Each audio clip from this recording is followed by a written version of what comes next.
प्रिय छात्रों, स्पेक्ट्रोस्कोपी के सेकंड लेक्चर में एक बार आप सबका वापस पुनः स्वागत है।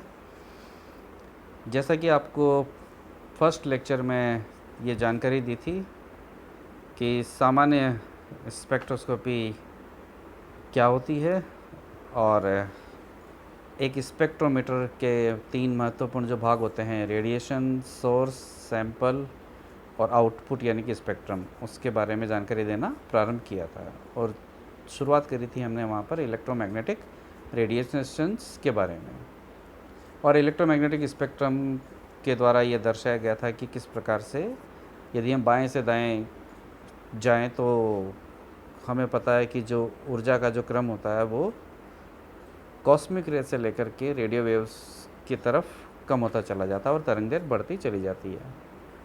आज हम इसी के आगे इन सभी रेडिएशंस का जो हमारे डेली लाइफ में सिग्निफिकेंस है, उस सिग्निफिकेंस के बारे में बात यहाँ पर करेंगे। सर्वप्रथम गामा रेज के बारे में केवल हमें इतना सा ध्यान होना चाहिए कि जो गामा रेज है वो हमारे मुख्य रूप से nuclear power plant, nuclear bombs में तो काम आती है, लेकिन महत्वपूर्ण रूप से ये ट्रीटमेंट ऑफ कैंसर्स में काम आती है। कोबाल्ट 60 हमारा एक एलिमेंट है जो कि गामा रेज को इमिट करता है, तो गामा इमेजिंग थेरेपी के द्वारा कैंसर ट्रीटमेंट में उसका उपयोग किया जाता है। किस प्रकार से किसी ट्यूमर पर ये काम करता है और इस जो स्कैनिंग इमेज उसकी प्राप्त होती है वो कैसी दिखती है, ये यहाँ पर दिखाया गया है, और इसको हम कहते हैं सेंटीग्राम। ये एक अस्थमेटिक पर्सन्स के लंग्स का सेंटीग्राम यहाँ पे दिया हुआ है। इसी प्रकार से एक्सरे के बारे में हम सभी जानते हैं कि हमारे स्केलेटन सिस्टम का स्कैनिंग आसानी के साथ में ये कर सकता है, जहाँ पे हमें हड्डियों के क्रैक्स वगैरह के बारे में जानकारी मिलती है। लेकिन इससे अधिक महत्वपूर्ण है लुक एट सॉलिड स्ट्रक्चर्स, यानी कि जो हमारे सॉलिड स्ट्रक्चर से यहाँ मतलब बोन्स और उसके लिए बताया गया है, लेकिन हमारे केमिस्ट्री पर्पज़ के लिए हमें पता है कि हमारे जितने भी क्रिस्टलाइन सॉलिड्स हैं उनका हम क्रिस्टलोग्राफी में एक्सरे डिफ्रैक्शन मेथड्स के द्वारा उनके स्ट्रक्चर डिटर्मिनेशन आसानी से कर सकते हैं। जैसे हम सोडियम क्लोराइड के स्ट्रक्चर का हम डिटर्मिनेशन करते हैं कि साहब FCC स्ट्रक्चर होता है। इसी प्रकार से अल्ट्रावायलेट लाइट कई ऐसे छोटे छोटे वो होते हैं जो कि इस लाइट में भी, जैसे we can not see UV light, bees, bats small rodents and bird can, ये जो छोटे छोटे जीव हैं, ये छोटे छोटे जीव इस UV लाइट को आसानी से एक्सपीरियंस कर सकते हैं। और UV लाइट जो है वो हमारी बॉडी में विटामिन D को प्रोड्यूस करती है, लेकिन इसका अधिक उपयोग से सनबर्न भी हो सकता है और स्किन कैंसर भी हो सकता है।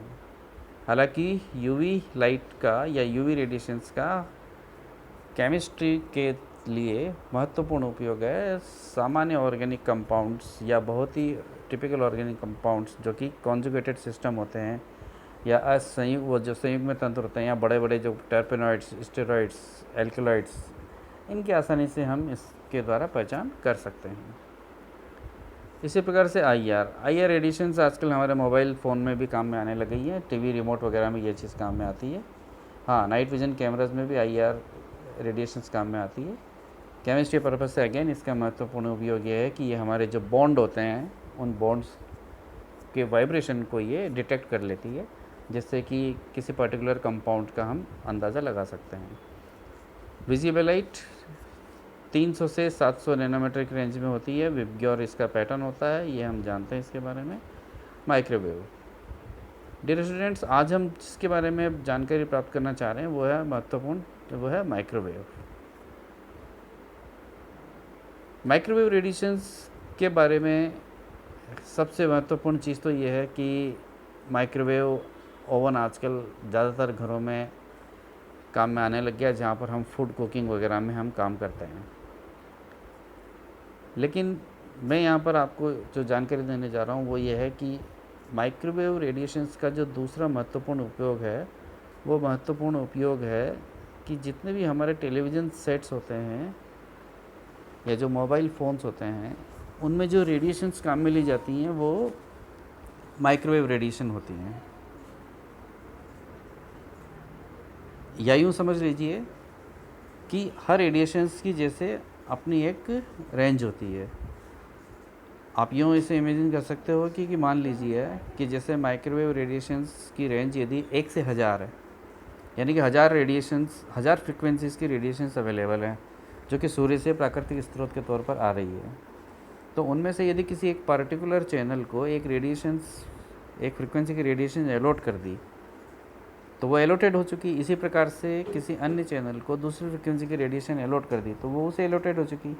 तो यानी कि जितनी फ्रिक्वेंसीज़ की रेडिएशन आ रही हैं उनमें से कुछ यदि टीवी चैनल्स को अलॉट हो गई तो उसी प्रकार से एक निश्चित रेंज, जिसे कि स्पेक्ट्रम का नाम दिया गया, उस निश्चित रेंज किसी एक पर्टिकुलर मोबाइल कंपनीज़ को दे दी गई। मान लीजिए कि जियो को 200 से 500 यानी कि 300 फ्रिक्वेंसीज रेडिएशंस दे दी।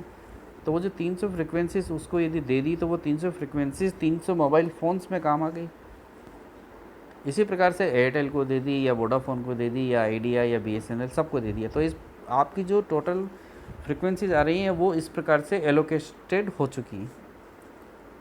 अब आगे हम अपर वर्जन की ओर यदि हम जाएं तो यहाँ पर जो जनरेशन वर्ड काम में लिया जाता है 2G 3G 4G 5G, इसका मतलब यह है कि हम हायर फ्रिक्वेंसीज़ या हायर रेडिएशंस, हायर एनर्जी की तरफ हम बढ़ रहे हैं। और जैसे जैसे हम हायर रेडिएशंस, हायर एनर्जी और हायर फ्रिक्वेंसी की ओर बढ़ रहे हैं वैसे वैसे ही जो क्वालिटी है या डिजिटलाइजेशन है वो उसका, डिजिटाइजेशन जो है वो उसका इम्प्रूव होता चला जाता है। इसको आप ऐसे भी समझ सकते हो कि पूर्व में यदि जयपुर दूरदर्शन सेंटर से कोई भी प्रोग्राम ट्रांसमिट यदि हो रहा है तो उसे हम सवाई माधोपुर में हमारे घर पर छत पे जो एंटीना लगाया करते थे उससे हम आसानी से उसको देख सकते थे। यानी कि वहाँ से ट्रांसमिट हुआ और हमने यहाँ पर ही बिना किसी वायरिंग के या किसी और चीज़ के हमने यहाँ पर उसे देख लिया। लेकिन नहीं, देखने से भी पहले यहाँ पर एक महत्वपूर्ण ये बताऊँ, यहाँ पर आपको सवाई माधोपुर के अंदर एक रिसीविंग सेंटर बनाना पड़ा और वो वहाँ से फिर ट्रांसमिट करता है, तब जाकर के हमने उसको एंटेना के माध्यम से उससे कैच किया। लेकिन उसकी क्वालिटी और उसकी डिजिटाइजेशन को हम यदि देखें तो उसकी क्वालिटी को आप समझ सकते हो। इसके बाद आया D2H का ज़माना, यानी कि डायरेक्ट टू होम। वहाँ पर क्या हुआ कि उन्होंने हायर फ्रिक्वेंसीज़ को काम में लेना शुरू किया और हायर फ्रिक्वेंसीज़ को काम में लेना शुरू किया तो उनकी जो एनर्जी है वो तो इंक्रीज़ हो गई लेकिन वेवलेंथ कम हो गई। तो क्या हुआ कि जो सैटेलाइट के थ्रू ट्रांसमिट हुआ उसको आपने अपने एक किसी पर्टिकुलर पर्सन ने एक बड़ी सी छतरी के तौर पर उसको पहले रिसीव किया और फिर उसने ये D2H कैटेगरी नहीं है, ये केबल सिस्टम है। फिर उसने घरों में वायरिंग के थ्रू आपके पास वो चीज़ पहुंचाई, तो ये केबल सिस्टम कहलाया। इसके बाद में फिर और यदि हम फाइनर सिस्टम की ओर गए तो वहाँ पर और हायर रेंज वाली यानी कि हायर फ्रिक्वेंसीज़ वाली या हायर एनर्जी वाली रेडिएशंस को काम में ली। तो वहाँ पर अब आया D2H, जहाँ पर थ्रू सैटेलाइट ट्रांसमिशन हुआ और आपने ही अपने घर पर एक छतरी लगा ली और उस छतरी के द्वारा ही आप ही मालिक हो गए और आपने ही घर नीचे सेट टॉप बॉक्स लगाया कंट्रोल करने के लिए और आप खुद का एक अपना सेटअप बन गया चैनल्स का। तो इस दौर में हम यहाँ पर अभी चल रहे हैं। इसी प्रकार से मोबाइल कैटेगरी के अंदर भी क्या हुआ कि जैसे जैसे जो एलोकेशन है स्पेक्ट्रम का वो ख़त्म हो गया, क्योंकि number of mobile phone users बढ़ते चले गए, तो जो फ्रिक्वेंसीज जो किसी कंपनी को अलॉट की हुई थी वो ख़त्म हो गई उसके पास। अब उसे नया स्पेक्ट्रम चाहिए, तो गवर्नमेंट चूँकि इसकी अथॉरिटी है तो वो क्या करती है कि स्पेक्ट्रम एलोकेशन का काम करती है विद ड्यू उनके नॉर्म्स जो भी हैं और रेट है उस पर तय करती है। तो जब 2G से हम 3G में गए तो स्पेक्ट्रम के बारे में काफ़ी आप लोगों ने चर्चाएं सुनी हैं। तो वो यही चीज़ है कि सरकार के द्वारा एक निश्चित रेंज की फ्रिक्वेंसीज़ को ओपन मार्केट में बेचा जाता है और उसके लिए बोली लगाई जाती है। तो वो कंपनीज़ अपनी अपनी दरों के आधार पर अपने आधार पर उसकी बोली को बिड लगाती हैं और उसके आधार पर नए स्पेक्ट्रम एलोकेशन होता है।